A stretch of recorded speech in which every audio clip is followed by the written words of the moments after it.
Happy New Year, everybody. I literally just realized it is the year of the snake. So what perfect time to finally upload this video that I shot 2 years ago at, I want to say, like a pretty notable parkour spot in Sydney.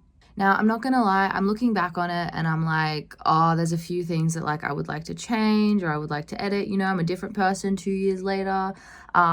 But I don't really want to go out and refilm this. I just want to start my goal of actually uploading more frequently. So bear that in mind as you watch it and enjoy. I am sitting at one of the most iconic spots in Sydney and I am terrified by it. Apparently it's also a construction site because it's loud as heck. Excuse me, quiet on set please.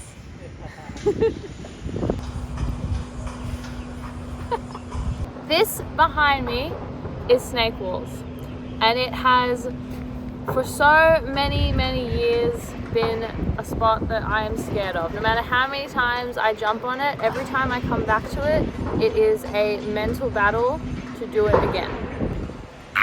I think my fear started from the first time that I was ever here. I never jumped on the walls. I refused to because I was so scared. And so I think in my head I planted this seed of like, this is scary, you can't do it. And I just never did it until one day I actually filmed a commercial here and I was like forced to do it because there was a whole camera crew and everything set up right there filming me jump across the walls. And sometimes people are like, that's like the hardest setting to do it. You did it in that, so like surely you can do it every other time, but that's not the case. I actually felt like when I did it with the camera crew, it was easier because it was almost like I had to do it, like I had purpose. I wasn't gonna let them down, especially when it was something I was being paid for. Also, it was kind of cool. We had like somebody on the walls wiping them down for me, so I knew that it wasn't dusty, wasn't slippery. I mean, sure, I could dust it down now, but I don't feel like it. For optimum speed and agility, muscles require a high protein diet. That's why if I was a cat, I'd eat ivory coat. Fun fact, it was actually raining the whole day that we were shooting. I totally forgot. But it actually ended up being really good for me because the walls were wet and then wiped down. They ended up being really grippy because it got rid of all the dust. You can literally see the water on the sides and on the floor. What happened to your hand? Just a little boo-boo. This is why I always bring a first aid kit with me. First we clean the wound. So the only band-aids I have. Thanks, baby. No worries. First aid Steph. Steph aid. That is why you always have a first aid kit. Look at that layer of paint, dust, and bird poop. Any parkour practitioner's worst enemy. And long hair. Let's get my hair out of my face. Perfect. It's also just really high, which makes it really scary. Not to mention the drops in between. Okay, so how do I overcome my fear? What do I do? Well, I don't like starting on this one because it's just a big drop and it looks daunting. I prefer to start on this one because it's just a bit more level, a little bit less mentally scary in my head at least.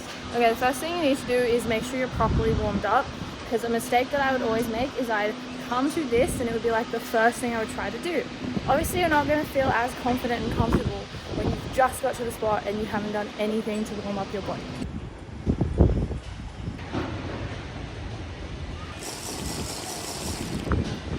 So now that I'm all warmed up, I spend anywhere between 3 to 20 minutes overthinking the jump and getting in my head.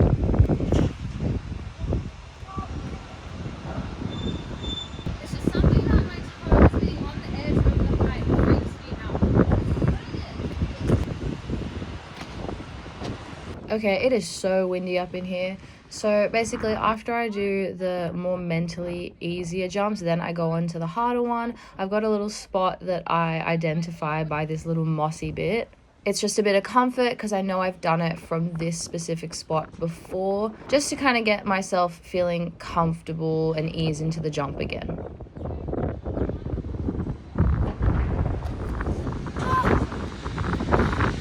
Why is it never any easier? I started doing the Kong up first because I felt like if I was just there staring at it too long, I wasn't going to do it, so I needed to kind of move into it to make it a little bit easier in my mind. Now I'm going to do that one and then walk here and do the second one to start connecting them. Woohoo!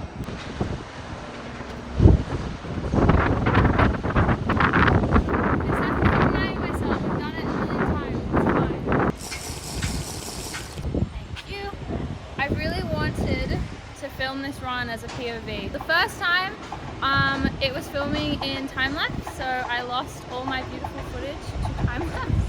And the second time I didn't have the settings on the camera right, so it's so zoomed in you can't really see anything and you can't really edit it. So hopefully third time's a charm and we're gonna get this clip the best we've ever got. Yeah, for some reason every time we come here, Steph just has really bad luck and we're never able to record her doing this. Since her commercial, so it's good that she's pushing herself today. I'm really proud of her. Okay, now I'm gonna try and get it smoother. So after filming over and over and over again, I finally got a run that I was happy with. Looking back, I don't really think that I did this as smoothly as I did on that commercial day.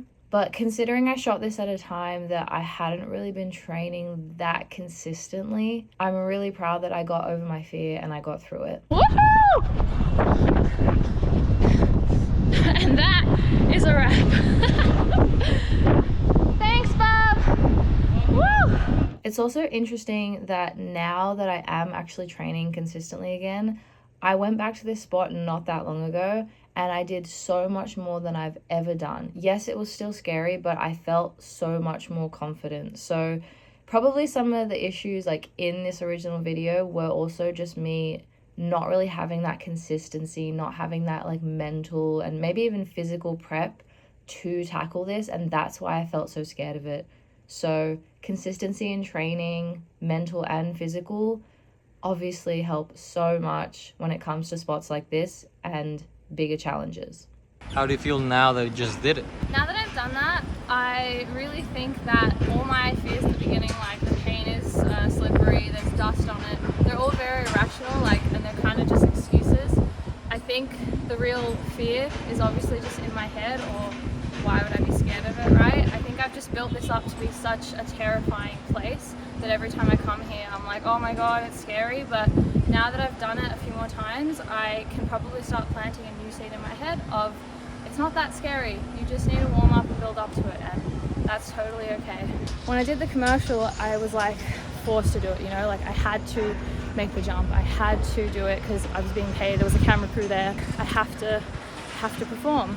But I've never been able to do these jumps just for me. So I'm really glad that I've overcome that for myself. And I really want to translate it to the rest of my training. So I don't know, what advice can I give? Like, even if you feel like you can't do something, I'm not going to say like just do it, but maybe don't tell yourself you can't. Just tell yourself not today, or not right now, not I can't, not never, because you don't want to end up like me where you have a few sets of walls that deeply terrify you.